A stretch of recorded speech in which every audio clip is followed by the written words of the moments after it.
Hi, friends, it's Victoria, and welcome back to the Reader's Couch podcast. Now, if you love a good gossip session with girlfriends, then today's episode is just for you. So, I do a weekly live show over on YouTube, and yes, we stream to other platforms like Facebook and Twitch and TikTok and so on. Now, we do this every Thursday at 7 p.m. Eastern Time, 7 p.m. New York time every week. However, things will be changing in February because we will be doing a daytime show.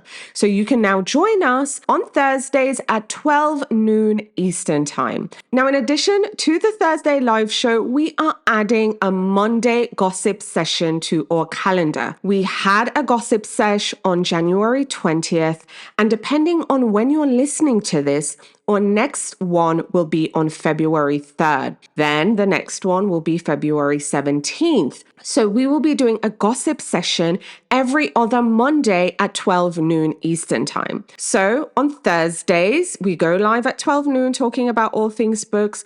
But every other Monday at 12 noon, we're just having a gossip sesh about what we're reading, what's happening in the bookish world and online community. And we're also talking about just things we're watching, reality TV, scripted television, and more. It's a fun gossip session, and I hope you'll join us live on YouTube. But today on the podcast, I am sharing the audio from our January 20th gossip session. I hope you have fun listening to it. We had lots of fun chatting, and it's even more fun when we have folks joining us in the comments. So join us live over on YouTube at our next gossip session, February 3rd or February 17th at 12 noon Eastern Time. All right, now to the episode. I'm Francesca. I'm Victoria. I'm Laura. And welcome to Novel Nights. Hi, everyone. Welcome to, Novel Nights, but I know it's the middle of the day and it's a Monday. If you are familiar with our live show, you might be wondering what is going on because we normally gather every Thursday at 7 p.m. Eastern Time, 7 p.m. New York time, depending where you are. But we decided to do a little extra special episode and pop in the middle of the day so we can just talk trash. Essentially, this is a talking trash part of the show. We're going to try and do this every 2 weeks. We'll see how it goes. But we're just going to pop in, chat with you real quick for 30 minutes or so, and just talk about all the happenings that is going on. So again, if you're new, subscribe to all our channels so you'll be the first to know when we go live and pop up, kind of like this. So anyways, before we get into it, I mean, what's been going on? What are y'all reading? Laura, what are you doing? What's up? So I've been reading, even though I'm hating billionaires, I've been reading a lot of billionaire romance. It doesn't make sense, but they're from London and they're brown billionaires. So I'm reading like just other billionaires, tech billionaires. So I read The Heir, The Spare, Taming Mr. Walker, and Resisting Mr. Kane. The Resisting Mr. Kane and Taming Mr. Walker are KU books by Rosa Lucas. And then The Heir and The Spare are Avon books. They're just getting releases by Ava Rani. I've listened to them and they're great. So it's been fun just to listen to. If you're looking for a lookalike from Anna Huang's King of Wrath in that series, these are great lookalikes for her books. Awesome. What about you, Fran? So I am currently in the middle of two books that I'm really enjoying. One is A Kiss of Iron by Claire Sager, which is a fantasy romance. It is actually our League of Lusty Ladies book club pick for January. I am surprised that I'm enjoying it, although I had read a book by this author last month and I had liked it. So I'm into this one. It's got political intrigue, it's got royal romance, all the mischievous things. She's kind of like a spy in court there. So I'm really enjoying it. I'm about 35% in on that one. And Cold as Hell by Kelly Armstrong, which is a thriller. It's coming out next month. And that one, I'm probably maybe 20% in. I'm also really enjoying it. So, I mean, we all need a little bit of murder right now. I think that's a good vibe. So I kind of had to mix a little bit of murder in with my fantasy royal intrigue. So yeah, I'm enjoying both of them. Okay, sounds good. So I just wrapped up listening to the audio of a Megan Collins. I love Megan Collins for thrills and chills, but I actually just started this one because I got it in my book mail, Gate to Kagoshima by Poppy Kuroki. It's early days yet. I haven't hit the 100-page mark. I literally started it this morning, but it's supposed to be like historical fantasy romance-ish. So we'll see where it's going. It's a quick read. It looks like it's like 300 pages. So that's where I'm at. I'm really excited to just kind of see where it goes. But anyways, like we said, we're here to just talk gossip and have fun and just see what's new with you all as well. So let us know in the chat, what are you doing? What are you reading? What are you watching on television as well? Because I do want to talk about television, but I'm going to save that for near the end.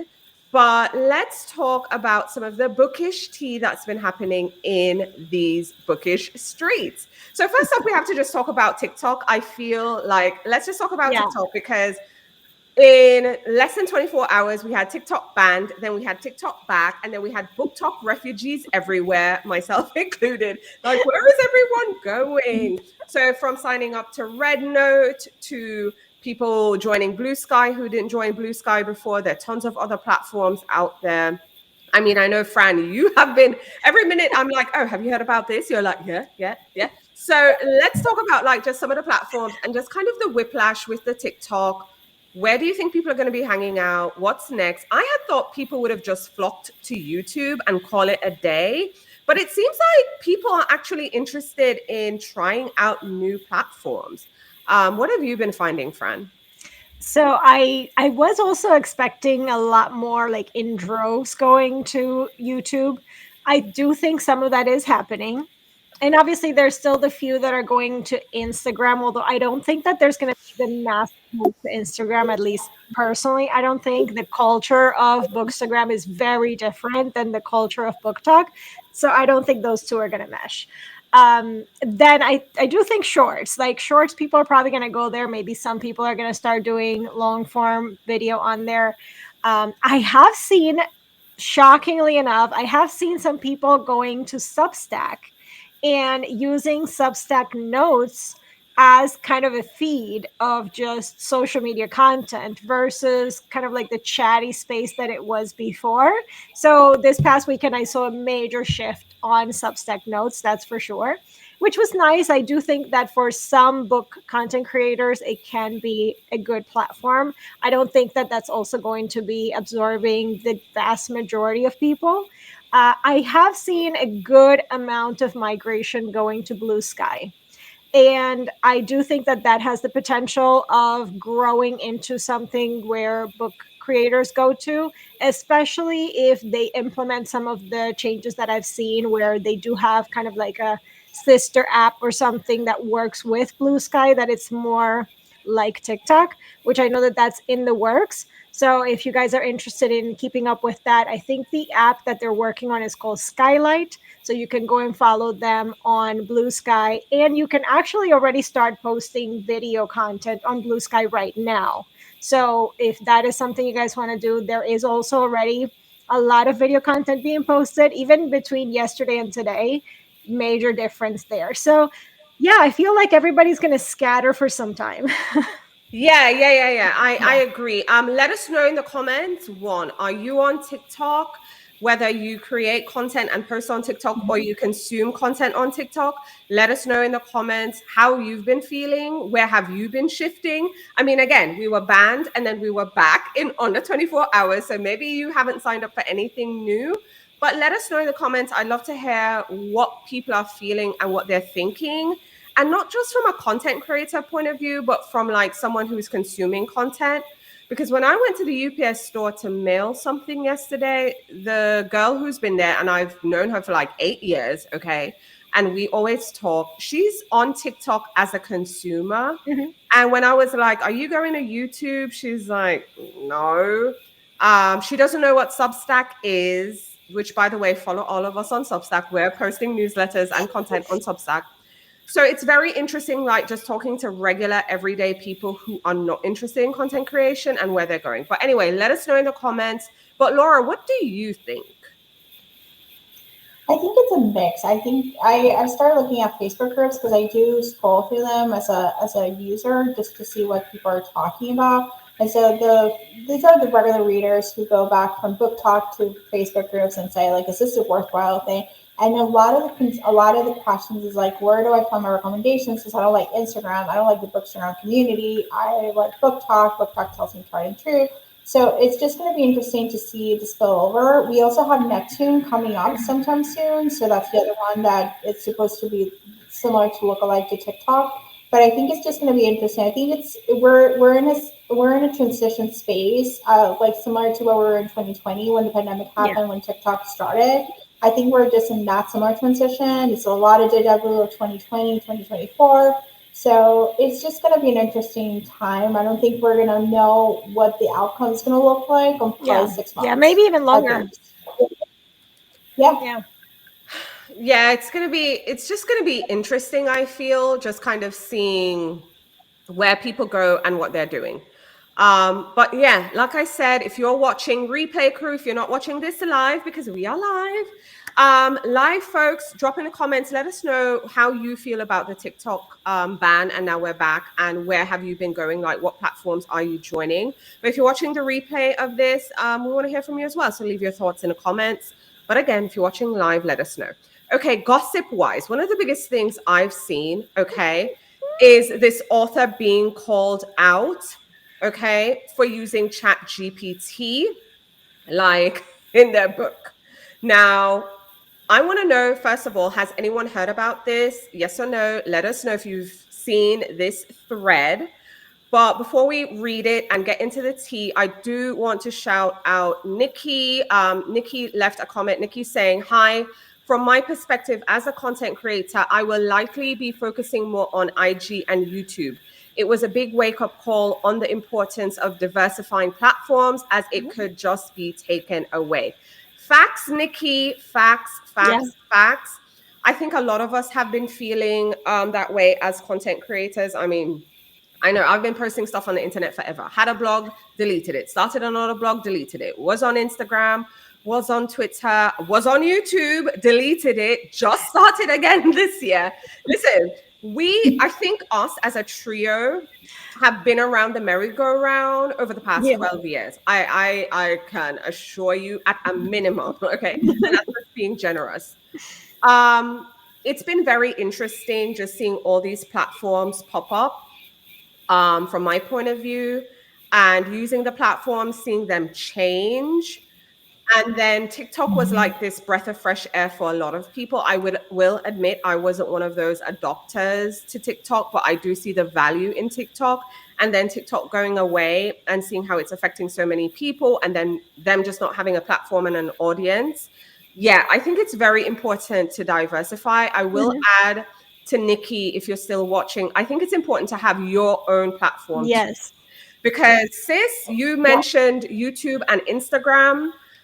I believe you need a newsletter. I'm just going to say it. You know, if you want though, because I know content creation is work, I would also say take your YouTube videos, because this is something I'm trying to reprogram my brain to do, is I'm going to be taking my YouTube videos and taking that audio and putting it on my podcast. You know what I'm saying? So it's like, because the podcast platform you own, you know, YouTube can change their stuff at any time. Instagram can change their stuff at any time. But what do you think about the content creator point of view based on what Nikki said? Yeah, I agree with what you just said. I think it's important to diversify, but also to think of how are you going to own your content and your audience, so that if tomorrow anybody decides to shut down and close, you're not going to lose touch with the audience and the community that you build. So I think that's, very important. I would say the importance of a newsletter, of a podcast, of a blog. So depending on what you're more comfortable creating, I would definitely try to incorporate one of those things, as opposed to just being exclusively on social, because any of those platforms, that could happen tomorrow. Yeah. I think the good thing I love about my newsletter, and as someone who's been newslettering for many years, but more consistently for the bookish community over the past 5 years, is that if a platform disappears, I can reach out to them easily. I can just take my emails and just say, hey guys, this is what happened. This is where I'm at. And that gives me some comfort. So yeah, but that's from a content creator perspective. I also love Nikki's talking to us, y'all. Nikki says, from a consumer perspective, I find YouTube Shorts hard to navigate for book content, but there are good recs from people that post long form content. IG also has good recs, but favors towards trad publishing. And 100%, I agree. Agree with all of that. Laura, I often say Laura is like my Kindle girl and my non-traditional publishing girl. I get a lot of my recommendations from her. I will admit part of my blind side is it's so hard to keep up with non-traditionally published books. Like I don't know about them or hear about them until someone like is talking about it, at which point it's already big, then I'll read it. So I'm very bad in that department, but I can agree and co-sign.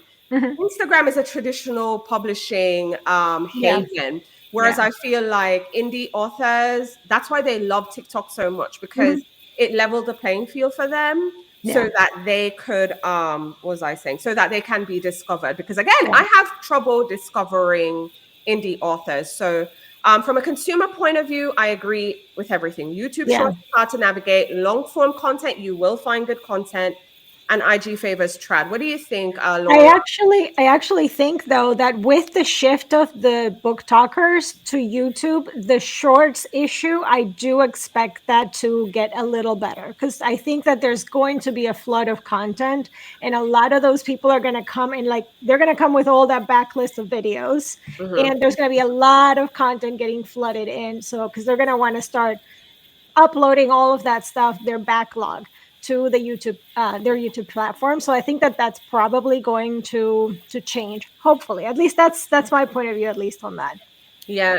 What do you think, Laura?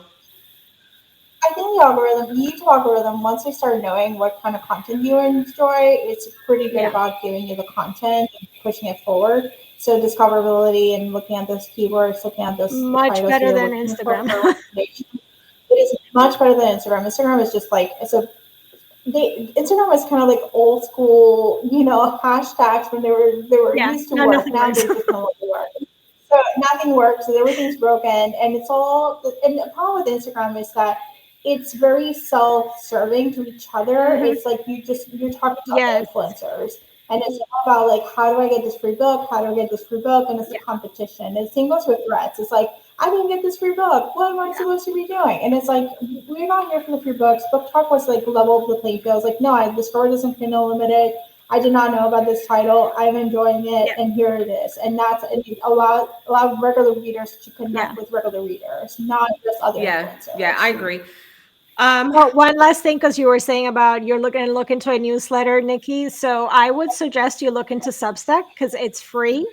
So, and there's a lot of discoverability on the Substack platform while you're also sending out a newsletter. So kind of gets you both things.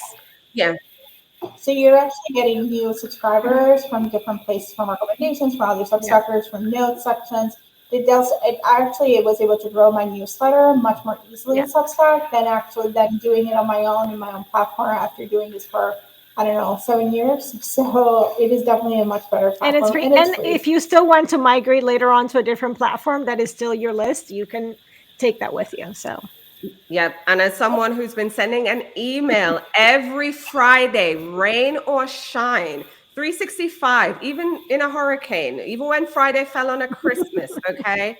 Substack by far has been the easiest. I've used every single email service provider out there. So, if y'all have any questions about that, definitely I'm your girl.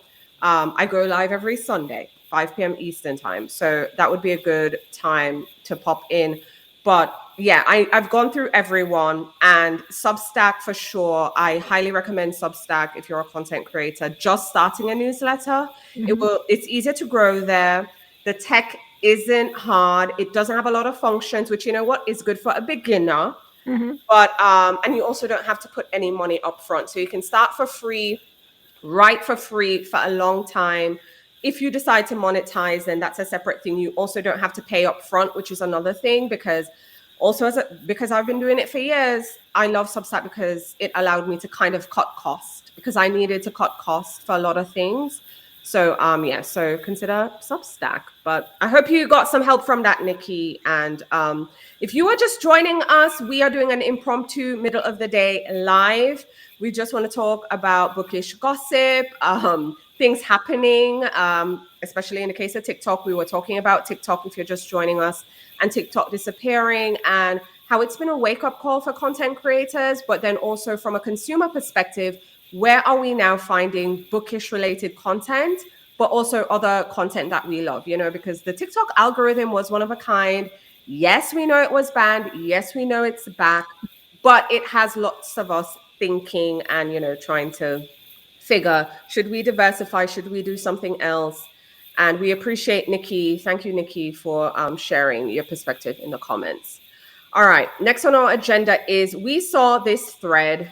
Messy. Okay, so now it's the gossip and the tea section. So if you are busy working and you're doing something and you can't read it, the person said, actually, let me pull it up on my phone because I too am blind. All right. Yeah, So I was going to say I can't read the name, so I can't help you. The person's name is Sava Vilescas. Sava Vilescas. I know I'm probably butchering the name. Apologies. I mean, no disrespect. Anyway, this person said, naming names because honestly, this is so infuriating. Support authors who actually write their books, not authors, in quotes, who can't even be bothered to take out the ChatGPT prompt from the middle of a scene. Clown emoji. And then there's a screenshot of the book. It's entitled Obsession. No, Dark Obsession. It's part of the Chicago Brat Bus series, and it's by author K.C. Crown, I assume. So anyway, this person had a screenshot, and then we see a ChatGPT prompt in the middle of the book. Now, all right, we're readers here. And technology is evolving, and ChatGPT has been the biggest thing, and everybody's been talking about it for the past, I would say, 2 years, mostly. It's been around longer, but I feel like it's dominated conversation over the past 2 years. Authors who use it don't use it. Some people are talking about AI-generated art. There's lots of things being talked about in the bookish community. So question number 1, do you think authors should be using ChatGPT for their books?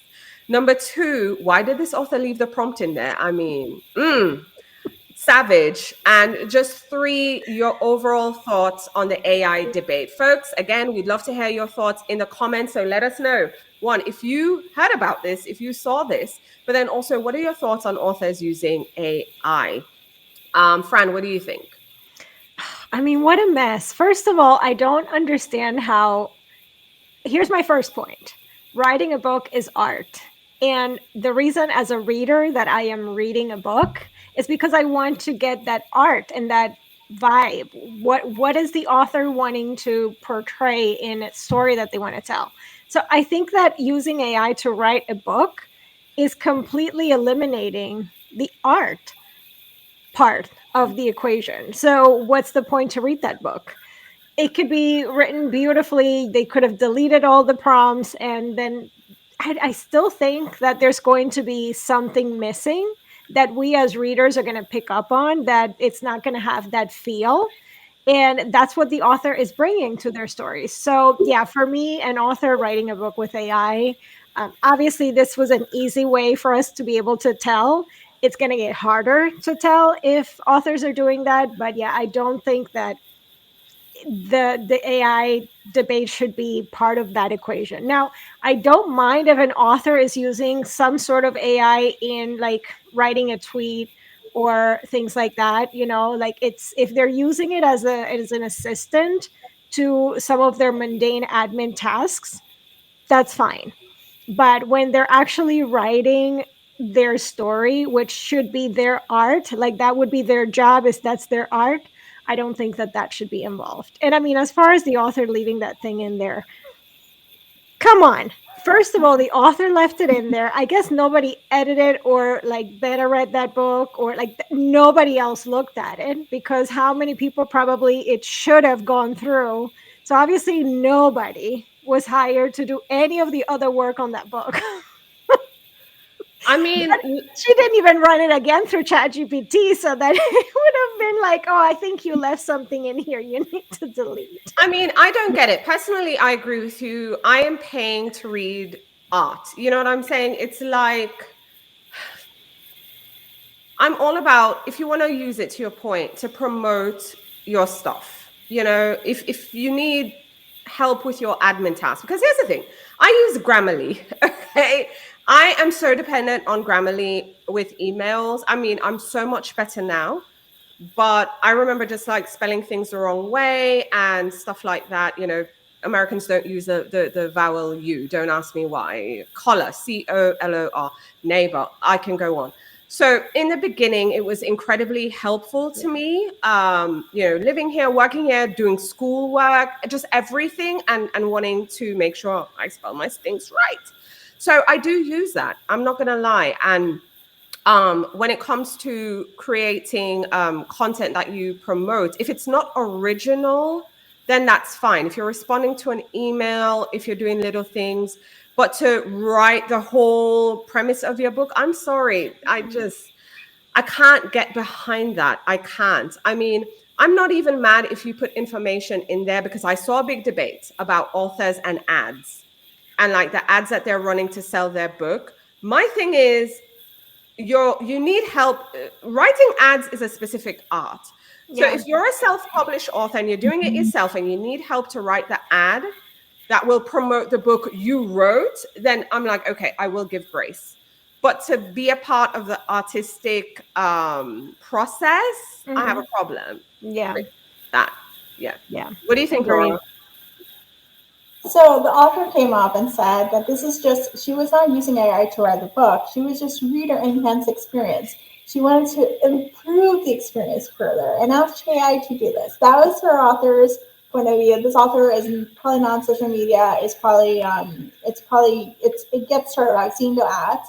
So on Amazon, so the book gets promoted that way. That's how they build their follower. But I agree. I don't think you can use AI. AI is helpful in a sense of Grammarly. AI is helpful just to put things more concise and specific. But when it comes to story, you miss the nuances. You miss like the specific. It's just like I think another publisher was saying AI is going to translate books, or the AI voice enhancement, voice digital voices.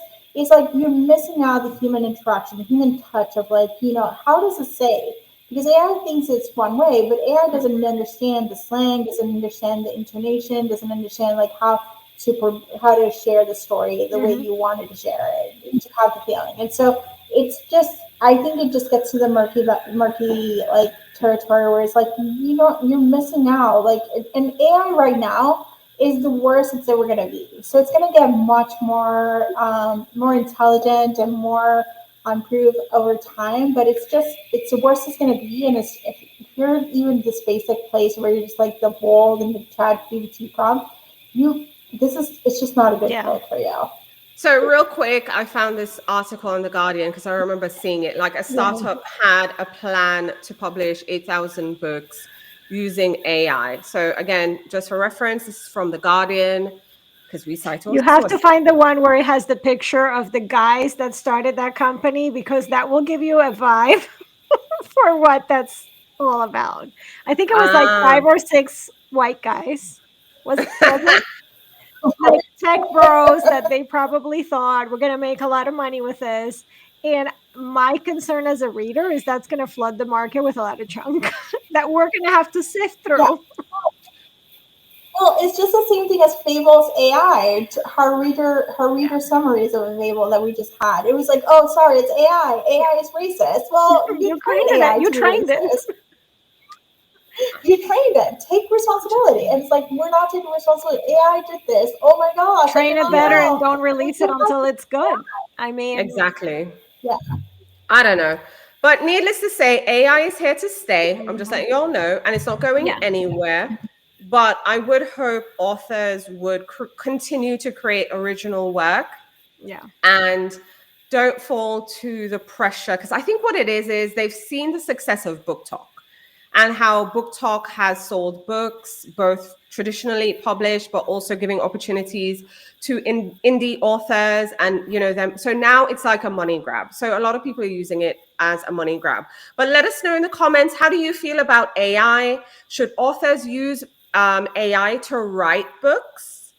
Are you okay with authors using AI to help promote the books, like create ads so that you can advertise, so they can sell, social media posts? How do you just feel about AI in the process of books? We'd love to hear from you if you're watching us live, but replay crew, we'd love to hear from you too. So let us know in the comments. So I kind of feel like TikTok, this author, AI, and those were like the big headline topics. We also talked a bit about what we're reading. What have you been watching that has been really good, just really captivating TV? Like, what has caught your attention? I mean, I have to say, for me, it's been loads and loads and loads of, I haven't been watching lots of TV, to be fair. I've been super busy and all over the place. But when I did watch TV, I have to say, I've been watching Housewives, okay? And we've been having some good Housewives TV. In particular, I also want to shout out The Real Housewives of Salt Lake City, because I just kind of feel like these women are giving. If you are not familiar with Housewives of Salt Lake City, see, I found a picture. I had to put it up there. These women are just giving me the best reality TV ever. I feel like they are the best franchise housewives ever. I don't know. It's giving. I know Laura is my housewife partner in crime. I know you watch it. I don't know if you're current right now, but how are you feeling about Salt Lake? I watched the finale. I haven't watched the previous episodes, but the finale and the dinner was so savage. The text messaging to each other, it was just like next level of like dinner parties from hell. But it was just ridiculous. It was great. Francesca, so the dinner party, the exercise was, we're gonna go into our text messaging, right, and say it out loud, the meanest thing you said about somebody else, and the other person has to read out loud that text message. And it was just savage. The burn book, like, to the next level. And the things that these women wrote about each other was just great. Except Brittany. Brittany can just go wherever she can go. But yes, it was so good. And just like Nikki, I'm excited for the reunion. It's gonna be epic. This series, this season has been just like even next level. I am sorry, y'all. I don't know. Salt Lake, I feel, is doing it like no other housewives are doing it right now. I'm trying. I don't know what's up with my images, but I'm finding the other ones, because this is the last thing I'm gonna say on Salt Lake, and then I'm gonna switch because Nikki also mentioned another show. Okay, the image is loading. It's loading. Listen, my favorite housewife peoples right now. Oh, it's not doing it. Hold on. There we go. I'm loving Angie K and Mary. Okay, I know Mary's hella problematic, right? And she's been problematic in the past, but let me have my problematic fave right now, okay? If you say I'm in a cult, I am in a cult. And I love my Greek goddess, Angie, okay? Nikki, I would love to know, how do you feel about the Angie Mary duo? It's okay if you don't like them, but they are my MVPs for Salt Lake City. I am sorry, they are the best friend duo I haven't seen on reality TV in a long time, for housewives specifically, because at that dinner, I don't cry for anything. Okay, this is not good, clearly. Childhood trauma. My parents are like, don't cry, stiff upper lip and all. They had me like, am I welling up right now? What is going on? I did not cry, but I was welling up, and I love the moment between them. So yeah, Salt Lake City Housewives is giving. If you're looking for a housewife show to watch, I highly recommend them. I really, really, really do. I think they're just doing it like nobody else. There's Real Housewives of New York on right now. I would not recommend that to my worst enemy. Okay, I would not recommend it to my worst enemy. Potomac is on now. I used to love Potomac a lot. It is okay.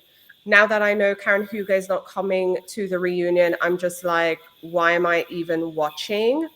And what else is on, Laura? Hold on. I think Beverly Hills. Beverly Hills is okay. Beverly Hills is okay. But it's Salt Lake City and stuff. Okay. Yeah. Nikki, we need to be friends. Nikki says, I love Angie and Mary. They are iconic. And it was such a moment where Mary was vulnerable, which is rare for her. Thank you. Okay, so I know Nikki is watching this show, okay? Nikki is watching this show because I agree.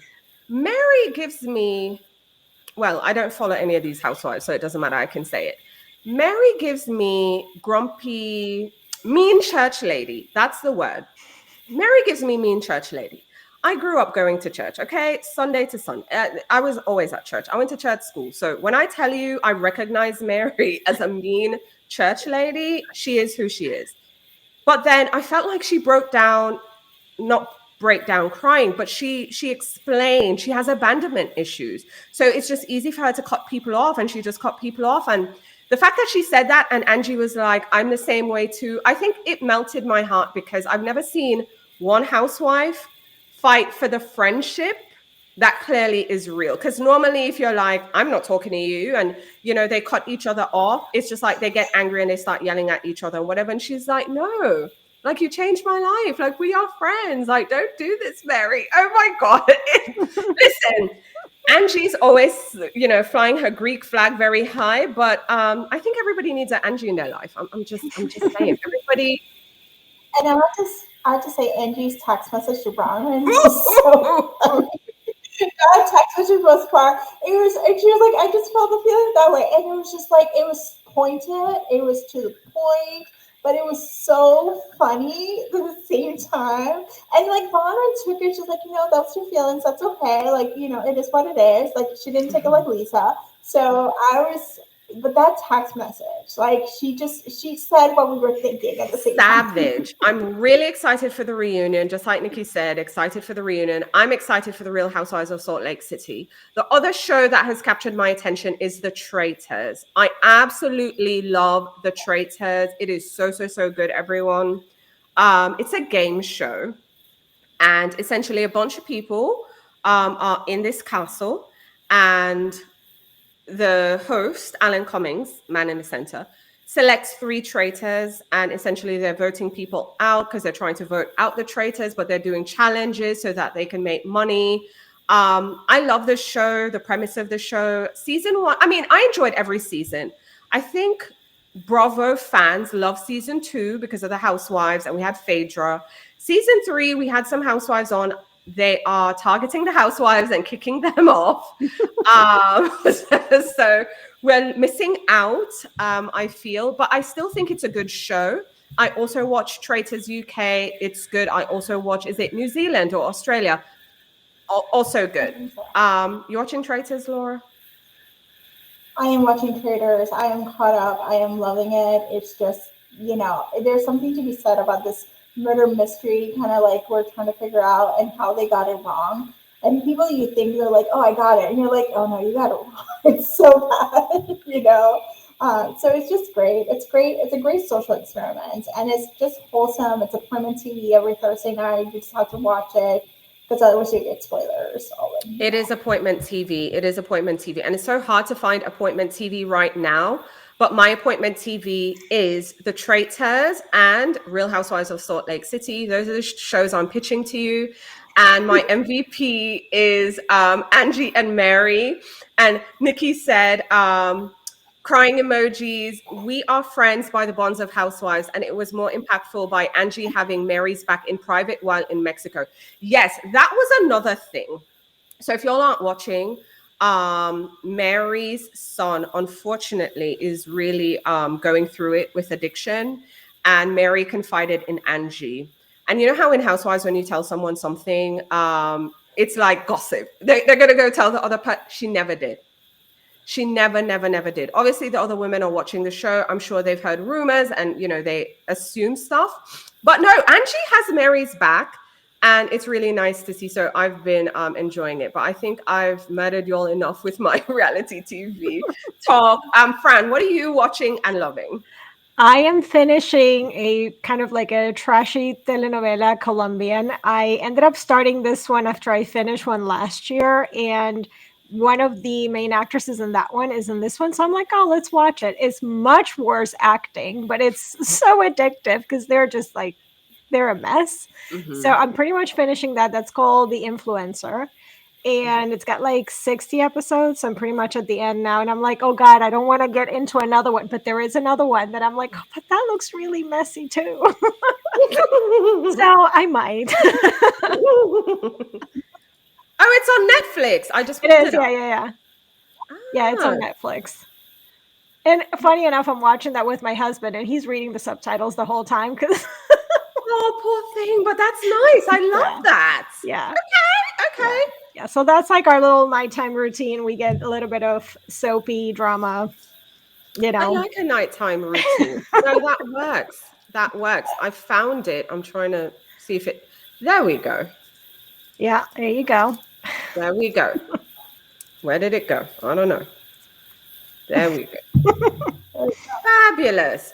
So that's a telenovela. It's on Netflix. Laura, what are you watching and loving? So I have two things. I have As the Crow Flies. We're almost wrapping it up in my Turkish TV podcast. It's on Netflix. It's so good. You can dub it in English if you don't want to watch it in subtitles. It's so good. It's about it's about newscast reporters. One is like an up and coming person who is like the best villain ever, and she's scheming and grinding and all these different things.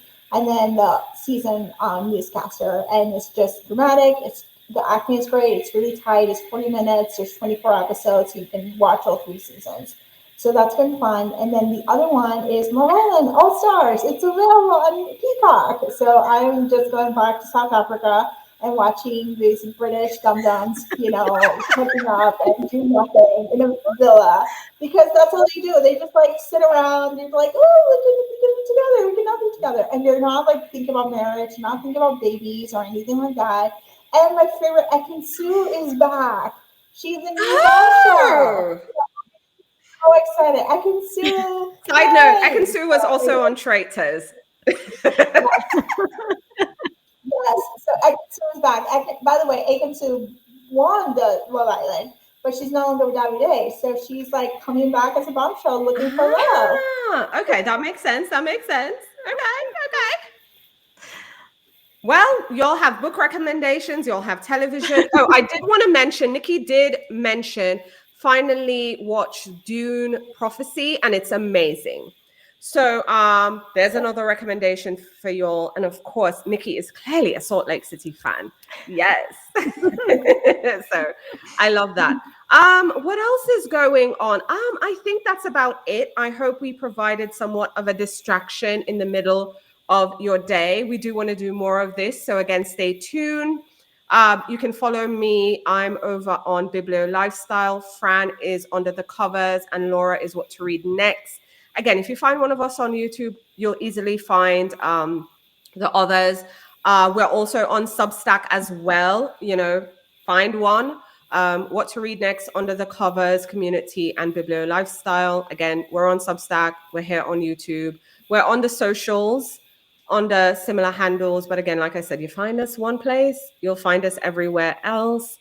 But yeah, thank you so much for joining us. We actually went almost an hour, 45 minutes. I mean, who would have thought? We hopped on here thinking we had nothing to talk about, but we somehow came up with something. Special shout out to Nikki. Thank you so much, Nikki, for participating in the comments. It definitely kind of helped to keep us going. Join us. Hello, promo. Wait. Novel Nights. This is our original live show. What is wrong with me?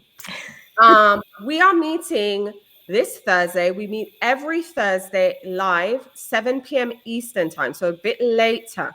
This Thursday, we're going to be talking about magical realism books to cozy up with. So it's straight book recommendations. The middle of the day conversations, they're the trashy talk. But in this one, we're recommending books. Then the following week, we're doing some books set in Alaska. And then first week in February, we're going to do some romance stories. We have our year planned out. We have themes. So show up every Thursday, 7 p.m. Eastern time live to join us there. If you're looking for book recommendations, I have my winter reading guide, again, over on Substack. Francesca has Romanceopoly, which, by the way, you don't even need to go to Substack for that. Just go to romanceopoly.com. Mm-hmm. But if you're like me and you like finding things in one place, go to the Substack, because the Substack has printable and it's just really, really easy. Fran, real quick, talk about Romanceopoly. Yeah, so Romanceopoly, it's a year-long reading challenge. It focuses mainly on romance, but there's going to be prompts in there for reading a little bit of everything. So the intent is for you to read very diversely across different genres, diversify also the authors that you're reading, maybe try out some subgenres or tropes that maybe you haven't tried before. So yeah, basically year long, there's going to be events coming up also that are not necessarily the main challenge. We're going to have one coming up in February. So at the beginning of February, so like in 10 days, I'm going to be announcing what event is all about. And that announcement is going to go up on our YouTube channel. So make sure you're subscribed so you tune in for that. That's going to be a week-long event towards the end of February. But Romanceopoly goes on all year, so you can join in whenever you want. If you join earlier, the better. But it's just about having fun, gamifying a little bit your reading, and hopefully getting excited to read your books. Yes, lots of fun prompts and some extras in there as well. The Romanceopoly board is cute. Very cute. So yes, very cute. So be sure to check that out. All right, everyone. Thanks for hanging with us. Again, Replay crew, like the video, share the video. Everyone, you do the same. And we'll talk to you all soon. Bye. Bye.